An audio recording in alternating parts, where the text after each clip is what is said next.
I will tell you my story, the tale of an African child. So I was born in the beautiful Kenyan savanna grasslands in a town called Nanyuki. I am the last born in my family, and my siblings took turns in carrying me when we went out for grazing. But my sister had this habit of always complaining, "Oh no, Mama, I don't want to carry her. She's getting heavier." And you see, my mother, as the typical African woman that she is, she didn't even utter a word, just a glance. A single glance was enough for my sister to have me on her back. And of course, I would go laughing at her, mocking at her because she had to carry me anyway. We grazed near a conservancy. It was our favorite grazing spot because there was a rock that we stood on, and we enjoyed watching giraffes, gazelles, zebras. And my sister held my right hand and my brother my left, and they would lift me up to enjoy the view as well because the grass was so tall and I was so short. I still am, by the way. The harvest, we had great harvests. See, I remember a time my mother drew a nose, eyes, mouth on a big pumpkin that we had gotten from the farm. And she said, "That was me." I laughed, she laughed, we laughed. I mean, life was good. So a few months ago, I had taken a trip back home to go and say hi to my folks. And when on my way is when I saw this angry crowd that was chanting, "No justice, no justice." I am a journalist. And so I thought, this could be today's headline. And so I joined the crowd. And I wanted to know what was happening. And word was passing around that the police and the wildlife officers were on their way. And that is why people started to slowly disperse. And finally, when everyone was out of sight, that is when I saw the lifeless elephant lying on the ground, nails on its foot, with a burnt trunk. And just as I was about to continue with my journey home, that's when I saw the Land Cruiser approach. Now that is how I got myself into this mess. But do you want to know what had really happened? Do you want to know what had really happened?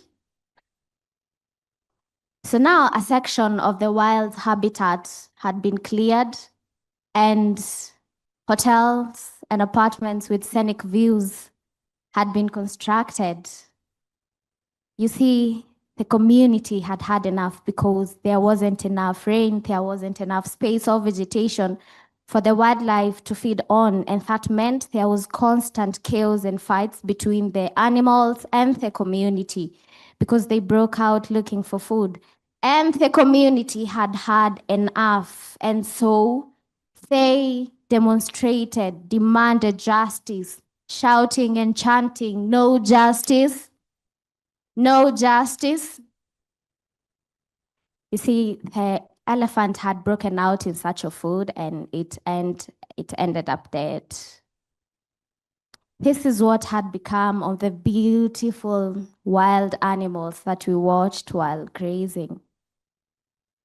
I know you must wonder, what of the rock? It withered away. Remember the tall grass? The land is now bare. All that is left are stories of how good life was. I'm sad and happy at the same time. Sad because someone somewhere chose hotels and apartments with scenic views at the expense of wild animals. And happy because the community stood up and demanded justice. Now, fellow changemakers, I want to call upon all of us to be good custodians of our planet, to be defenders, to be advocates, to restore, to take care, to be fair, and to be just to other living beings, because if there is no justice, Thank you. Good morning, everyone. And I want to say a big thank you to Rispa for those amazing words. I think it really struck me, the no justice, no peace. And she invited us to be custodians of our land and to demand justice. I want to introduce myself. My name is Zahra Kasim. I'm from Cape Town, South Africa, and I'm a communications officer at South North, and I work on the Climate and Development Knowledge Network program. I'm honored to be speaking in front of you and to moderate this panel of amazing speakers. And our session today will hopefully inspire some hope. We are going to speak about rooted futures and reimagine African landscapes from the ground up. I would like to now introduce our speakers. We've got Freddie Bisesta, our GLF ex-Kivu coordinator from the DRC. We've got Jane Mwangi, Regional Partnerships and Resource Mobilization Officer for Africa at the International Land Coalition, Kenya. And we've got my friend Steve Misati, Youth Power Director and 2024 Oceans Restoration Steward from Kenya. So we're going to start off with Jane. I have a question for you, Jane. How does land and land rights relate to Africa's history, culture, and people? What place does it hold in the development of a sustainable future for the region? Yeah, thank you very much. And as you have mentioned, my name is Jane Jerry.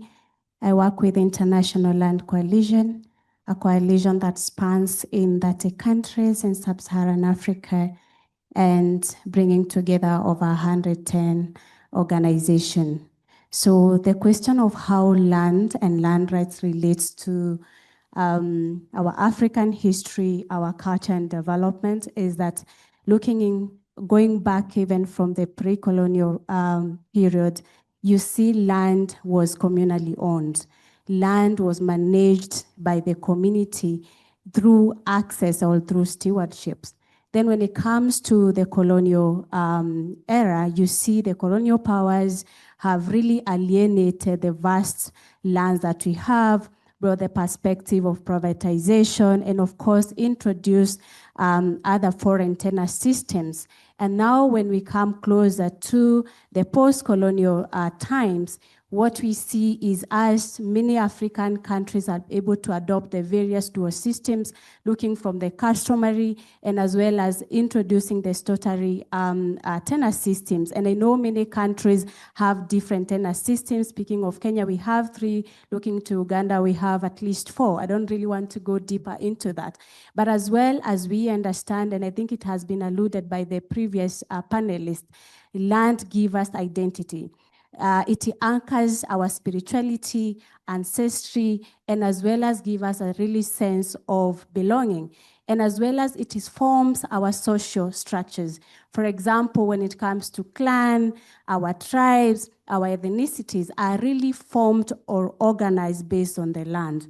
And the last thing that I also wanted to mention when it comes to land and the culture is that it gives us sovereignty.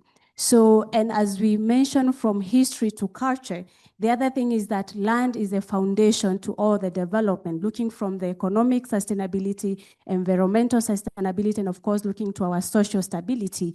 It is where we do our investments when it comes to agriculture, when it comes to infrastructure, and many more. It is a foundation to all, and therefore, it is really critical as we also look into development.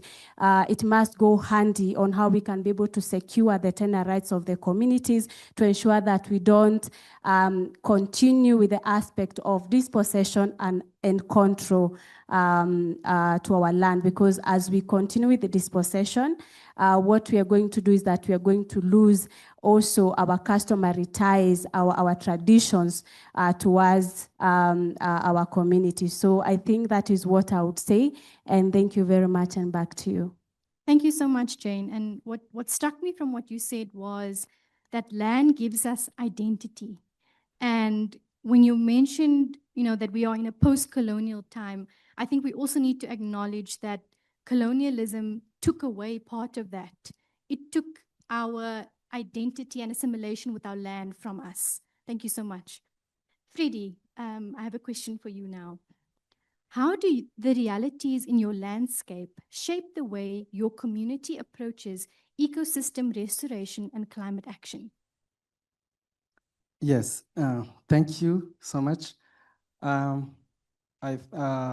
you said, I come from the DRC, and every one of you knows that my country is actually undergoing armed conflict. And this is one of the reality we are living. And also there is something that I can call that like a poor land governance. And also there is also some social norms that hinders also the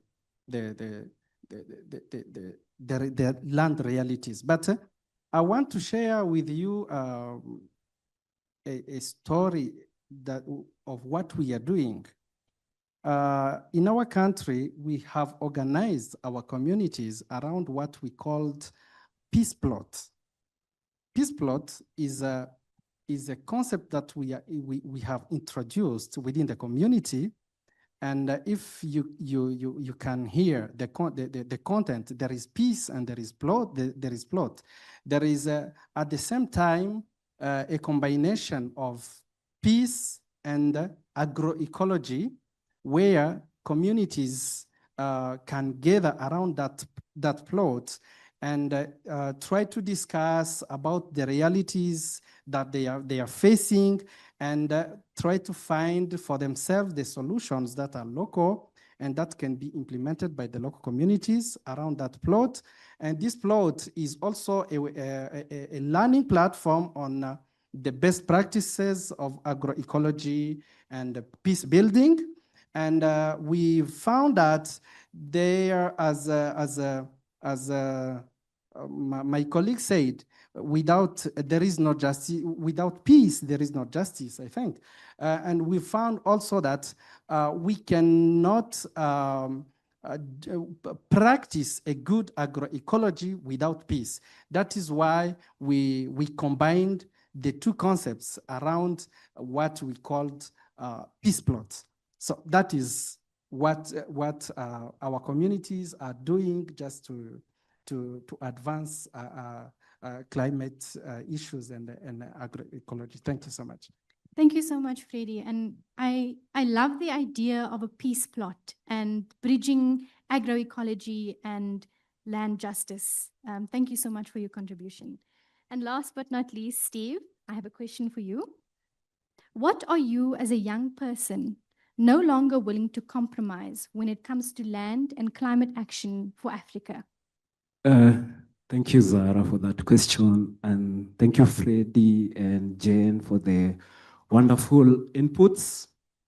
I think that's a good question, especially for me as a young person and all the young people in the room here. And it trickles down to three things that I'm not compromising. So the first one is centering community knowledge and urgency. And this is because I'm not willing to accept solutions that will sideline communities' input, solutions that intend to solve problems in my community, but at the same time, they are willing to sideline inputs from my community. I remember an example from the landscape camp where a foreign organization came into a local community. They did their research in quotes, and they found that women there were going to the river 4 times a week to get water, and the distance between their homesteads to the river, it's some kilometers away, and they figured that let's dig boreholes in this community to support them, which it's a good solution. But the problem is they didn't really go to the community to ask. And so after later days, they realized still those women are still going to the river not using the borehole that has been drawn on that ecosystem. So if solutions are not being centered on communities' input, I'm not compromising on that. Then the second thing is prioritizing ecological diversity over the one-size-fits-all fixes. And I'm not really willing to compromise on the idea that any restoration solution trickles down to only planting trees. Restoration is more than just planting trees. It's restoring the relationships that we have with the ecosystems at the same time with each and every one of us as the communities. So if you come to my community and you're just saying that we are going to plant trees in this ecosystem as a form of restoration, then trust you me, I won't really accept that. And I will be on the front line of my community advocating for us not accepting that. So we have to approach restoration in an holistic way. And lastly, it's youth inclusion and leadership. This is so dear because I personally have been removed from tables that say that I am a young person, I don't have experience. Well, I might not have the experience, but I have the creativity, I have the power, I have the voice, I have the wit to go against some systems. So it will be profound if you come with your experience, I or we as young people come with the power and the voice, and together we make a cocktail of solutions together. So if young people are not being included at the table, or they're not being given a seat to, express themselves, at the end of the day, the future generation is ours. And it's the young people who will take up those roles and those seats later when the day comes. So those three things, centering community knowledge and agency, prioritizing ecological diversity over the one-size-fits-it-all, and youth leadership and inclusion.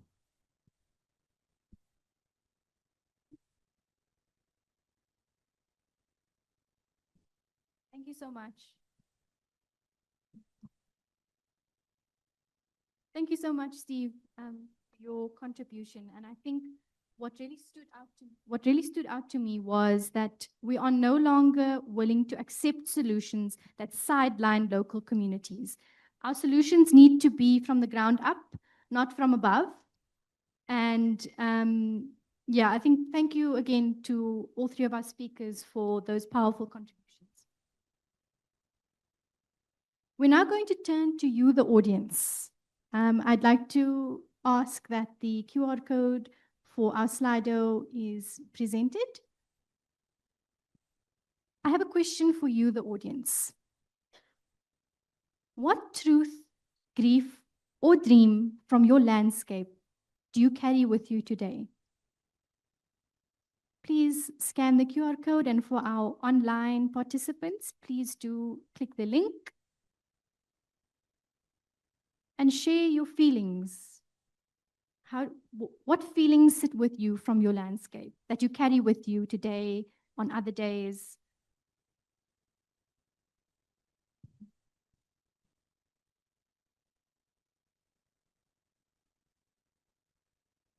Someone says loss, and that's a painful reality that a lot of African people face. Polluted oceans. I see a dream, a plastic-free ocean. Eviction of indigenous people.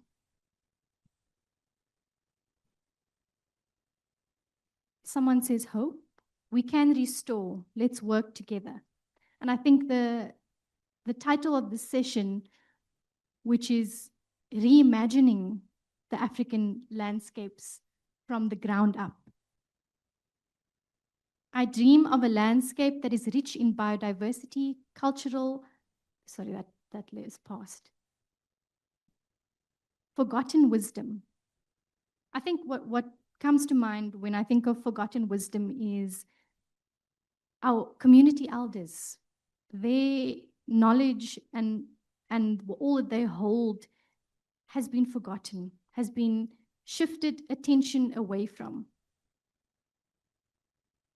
What I carry with me today is a truth that my homeland, Indonesia, is rich in natural beauty and culture.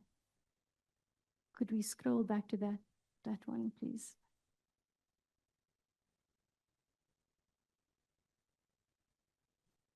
Someone says, opportunity all around us. The fireflies on my walk home, that's beautiful. I think it's all these little things that we take for granted until they are taken from us. And that's when we realize the value of our landscapes and the importance of all these little things.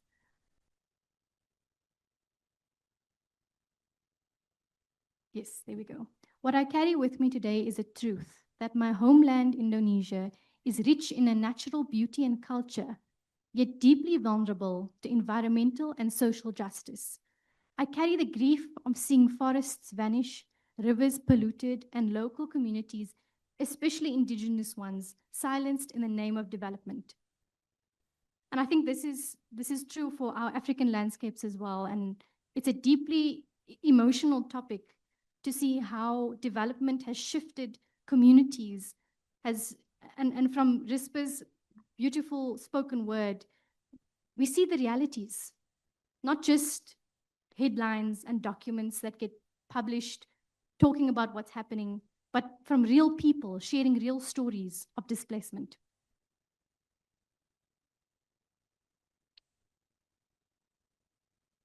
Overexploitation. Africa, why? Why should we rely on outsiders to guide the restoration and protection of our own ecosystems? Wake up, Africa. That's also a really, really powerful response, is that all solutions should come from the ground up. And as Steve mentioned, you cannot come into a community and guess based on your scientific research what they need. You need to ask, you need to engage with local communities because they are the ones that hold the space in the land. Thank you everyone for your wonderful contributions. I'm in awe of the responses and the engagement. We're now going to move on to a panel discussion. So speakers, please get warmed up. Steve, I'm going to start with you.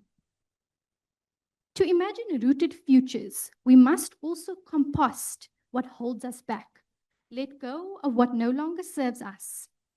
My question to you is, what myths or dominant narratives about African landscapes and the communities that depend on them must we let go of to hold space for real change and rooted in transformation?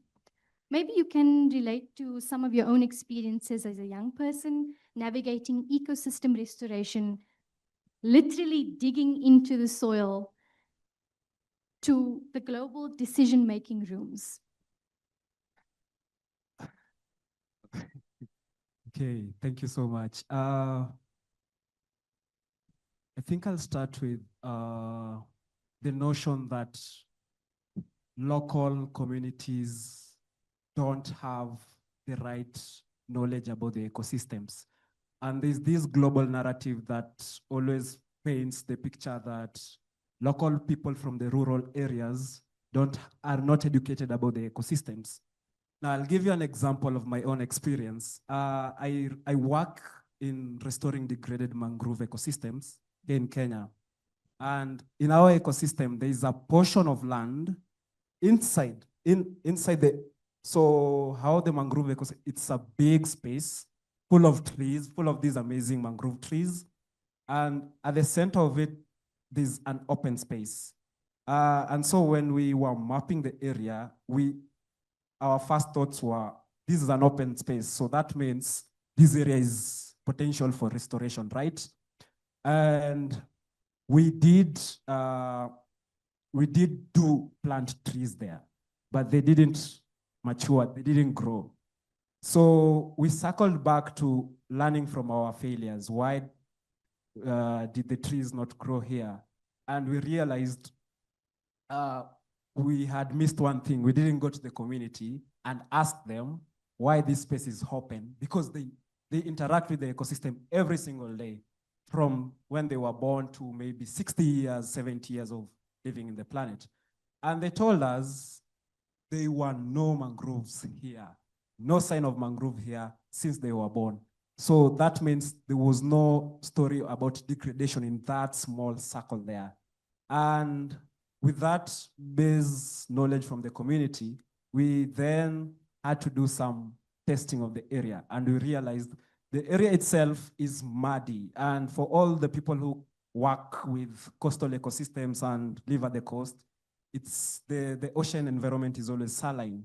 And so if we have a muddy, paddy area, swampy area, that means a lot of salt is in that space. So there's no washing, the water is not coming in and washing the salt back to the ocean. So a lot of salt is accumulating there. And while we all know that mangroves do well in saline environment, it's ironic that salt itself is a big stressor to them. So if there's a lot of accumulated salt in an area, you are stressing the mangroves. So we realized then whatever we've been doing here is pretty much useless. It's a good initiative, but not on the right area of the ecosystem. And if we hadn't really gone back to the community, we wouldn't have realized all those. The second thing is that Africa, that foreign aid is essential for the restoration of African landscapes. I've interacted with projects that rely on savings from themselves, cooperatives that make art, and portion of the amount goes into solving their own mess in the ecosystems. So all I want to say is Africa's nature economy has the potential to sustain ourselves, we as Africans. So there's no need of us heavily relying on the foreign aid. If it comes, well and good. But what if it doesn't come? Right now we are seeing the traction where the United States is cutting funds on some of the key projects across the world. So what, will we die? We can't die. We have to think on other ways. And the main thing that we've missed is that we are our own resource. So if we can forget the notion that we need to have foreign aid for us to sustain ourselves and just dig into our own selves and see how best can we solve our own problems in our own landscapes without really relying heavily on the external influence, then the better. Thank you so much, Steve. And I definitely agree with you. We can't die. We need to look at what rich resources Africa already has. We've got experts, we've got scientists, we've got everything here at home. And we must adapt, and we can. Freddie, I'm going to turn to you now. We know that restoring landscapes, stewarding landscapes, is never just about planting and caring for trees, as Steve mentioned. It's about power, knowledge, relationships, culture, justice, and so many more deep complexities. Across Africa, communities are already weaving together threads to care for land in ways that are inclusive and lasting. And yet they are often reduced to a word we are all familiar with, stakeholder. What is the role of community, and how does your community identify themselves in the context of fighting for land rights, gender inclusion, and economic justice? Yes, thank you so much. The role of the community is to restore the land, but there are many issues around the restoration work. If, as you may know, in our African culture, there is something I can say, the land ownership. The land ownership is governed by some cultural norms, some faith, political issues that discriminate some parts of the society, the community, like the patriarchy that gives power to men over women. It gives power to boys over girls. It gives also power to older people over the young ones around the land ownership. And this is one of the obstacles that I can identify around the fight for land rights. And this also hinders the community's efforts in land restoration. But in our community, what we are doing, you find women are traditionally the ones that work most on the land, but they do not have that ownership. So this lack of ownership is something that limits their efforts to restore the land, and even the efforts to gain that knowledge around land restoration. So what we did and what we are doing actually, we are restoring land through women and youth, because they are traditionally the ones that do that work. But what we have added in their work is just to give them that power, that confidence, and to promote the advocacy, to make them able to advocate for their ownership rights, so that they may be empowered, and they may feel like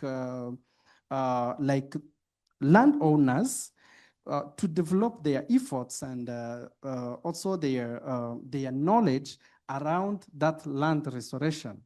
And now, the work we are doing so far is giving, I can say, positive outcome around the women awareness on land ownership. And also it is now increasing that efforts and the engagement of women and youth around land restoration. And this is a fact that is pushing them to advocate for or to fight for the land rights. So, but we still have some barriers, like poor land governance, like I said before. But actually, I'm sure and I'm seeing that something is changing positively around the fight for land rights, and also the restoration, as women are being involved in the land restoration work. Yes, thank you so much. Thank you, Freddie. And I think 3 points that stood out to me from what you said is addressing power dynamics, looking at, with restoration efforts to specifically be culturally sensitive, looking at context before doing any restoration efforts, and then, of course, women and youth empowerment.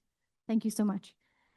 Jane, Africa is the youngest continent on Earth, and at the same time, extremely rich in history, culture, biodiversity, natural resources, and possibility. From climate action to biodiversity conservation and ecosystem restoration, African landscapes are often at the center of conversation, while its people are often not. At the same time, across the continent, communities are navigating questions of land rights, gender equity, and economic justice, while drawing strength from local traditions, innovations, and knowledge systems. What uncomfortable truths about development and environmental action, although acknowledged, keep producing past injustices? How can Africa lead with sovereign, locally grounded solutions that speak to global challenges? Thank you so much, Zara, for your question. And I think in terms of uncomfortable truth, I'll build on what Steve and Fred have mentioned is that many times we see development as an opportunity, but as well, I think we have currently experienced where development comes and continue to bring conflicts, brings displacement, especially when it comes to marginalized community in the names of conservation. So basically, I think as well as we see development and any other conservation restoration effort as an opportunity, we also need to ensure that we don't create conflicts. And I think the best way we can do this is to build on development informed by the community themselves. So informing the agenda, informing the design towards implementation. And I think also something else that I've realized when it comes to the development aid, and it has already been alluded, is that many times what we do, we inform or mostly we prioritize the external agenda, but in the name of aid. But how as well we can be able to build our local economies through restoration efforts, through nature-based solution efforts that as well contextualize the needs of the community themselves and as an opportunity for them to build and enhance their financial capacity. And also looking from the land governance perspective, the colonial era or powers continue to be evident. And like I mentioned earlier, when it comes to the dual tenor systems, we have seen a lot of conflicts, a lot of displacement, and of course it's also as a result of conflicting legal frameworks, let's say from customary tenor rights, we have the statutory land rights, and of course other private tenor systems that already exist. So I think those are some of uncomfortable truths, and as well as looking from the issues of global agenda and local leadership. So we want to see how we can be able to push for bottom-up approach where we advocate for community-based model or approaches to inform the global agenda and ensuring that the grassroots voices are heard. And looking forward in terms of sovereignty and in terms of the future that we envision, I think as Africa, we have to prioritize our home-owned innovations. Look into the wealth of the knowledge that we have, our traditional leader, the traditional knowledge and the traditional systems that already exist as an opportunity to propel development in our region, and as well as continue enhancing the capacity of our institutions at the local level, national level, and beyond. And this is also in terms of how we can be able to strengthen our research institutes to be able to develop context-specific priorities for the region and be able to inform it accordingly. I think that is basically what I would say, and as well as we can really leverage on the power of collaboration, south to south, and of course beyond, so that we can be able to enhance sovereign and sustainable future for the region. Thank you, and back to you. Thank you so much, Jane, for those inspiring words. And I think from across what all our panel speakers have mentioned is women and youth empowerment, passing the baton to youth to think for the future, and that Africa does have what it takes to develop ourselves in a way that can create a future that's sustainable to live in, that's positive to think about. And we're now going to move to a couple of rapid fire questions as we close. Freddie, what does a healed landscape look, feel, and sound like to you? Yes, a healed landscape to me sounds like a landscape on which local communities or local voices are heard, are considered, and a landscape that gives to to the local communities, not only the identity, but also the sustainable bread and peace, and also an inclusive and secure tomorrow of that same local communities. Thank you, Freddie. Jane, if land could speak, what would it demand? Not politely, but demand right now. Okay, great. Yeah, thanks for that question. And for me, land will demand care, honor me with care and not conquests.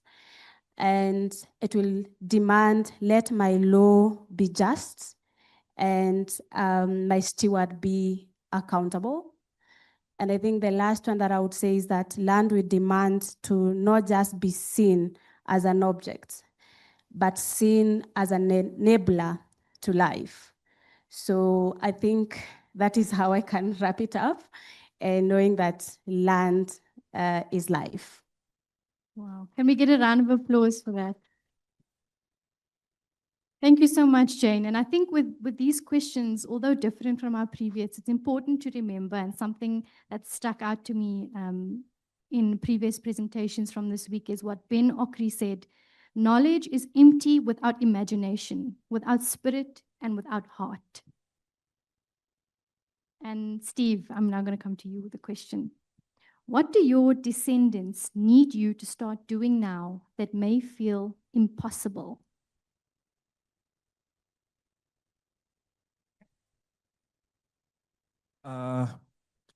That's really hard question, but I think I'll just tackle it as simple as it comes. So I love the idea that Jane said the land demands care. I think for me, I'll add the land will demands radical care. That's because we have to challenge things from the root. So the thing that my descendants or my descendants will need me to start doing is challenging all these norms that are really choking us, both the community and the landscape. If it means going to the street to demand respect for our landscape, then I'll do that. If it demands me to voice out my petitions or my complaints through social media, I'll do that. If it demands me to, boycott all these green political forums just to pass the message, I'll do that. At the end of the day, the land really demands that care. The second thing is promoting the intergenerational knowledge networks. It's something that I'm really exploring, not even now imagining, and it's overwhelming, to be honest. But the thing that keeps me going is, other than my descendants, is I feel like the future generations will need a fusion of ancestral wisdom and modern innovation. And if we don't have these platforms, if we don't have people or young people or just people working in creating these platforms to store these amazing knowledge about our landscapes, amazing knowledge about our communities, then I think I'm the best fit to drive that. So yeah, thank you. Thank you so much, Steve. And I really like what you said about ancestral wisdom, and that we are the ancestral wisdom of future generations. So the knowledge that sits with us here today is what generations down the line will look to for ancestral wisdom. Thank you so much to our lovely panel for their contributions. And I know some of the questions were a bit difficult and a bit long. And I now want to turn again to the audience. Following this discussion, what is an action or intention you will take forward to transform African landscapes? And I invite you again to scan the QR code, and for our online audience to please click the relevant links.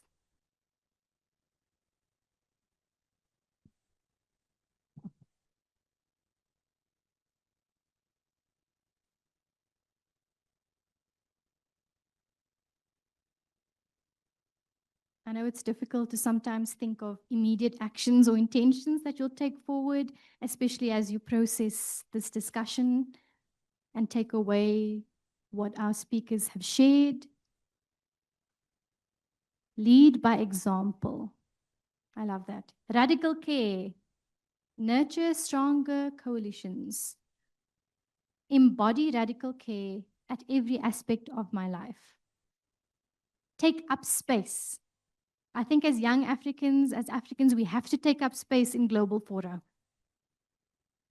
Trust the indigenous knowledge systems. And I think that's one of my favorite takeaways from all these discussions is remembering the importance of indigenous knowledge, to look to elders, to look to all our community leaders, because they are sitting with the knowledge of the land, of landscapes. Knowledge sharing, to practice both self-care and care for the earth in everything. Education at all levels is crucial. Spread awareness on land restoration, and I don't think there can ever be a right amount of awareness to be spread. There's always communication is important. Championing to protect the future children and future generations. Youth and women inclusion, which I think was a theme throughout our conversations. Promoting community-centered initiatives and a mindset change. And I think this also leads back to our topic of reimagining Africa. It's about changing our mindset and how we think. Be intentional to learning and embracing indigenous knowledge. Again, aspects of indigenous knowledge. Be the change we want to see. I love that, especially because we're in the room with so many change makers.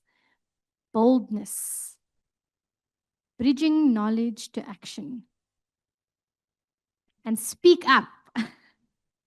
I quite like that one, because oftentimes we come into spaces and rooms with experts and we feel a sense of imposter syndrome, and I think a lot of us can relate to that. But it's important that we take up space and we speak, because when we speak for Africa as Africans. Take action. A vision without action is hallucination. Learn and lead well, because we are the future elders and knowledge holders. Community involvement in finding solutions. Youth employment. Keep determined to retrieve my land. I hope you retrieve your land. Community leadership in ecological recovery. Never look away. Justice needs us to be connected. That's beautiful. And I'd like to thank everyone in the room for lending us your ears, and for those online for engaging, and to our wonderful panel of speakers. Thank you so much for your contributions. And I know I will carry everything you've said with me through the day, and I'm sure our audience will as well. Thank you so much. And can we have a round of applause for our amazing speakers?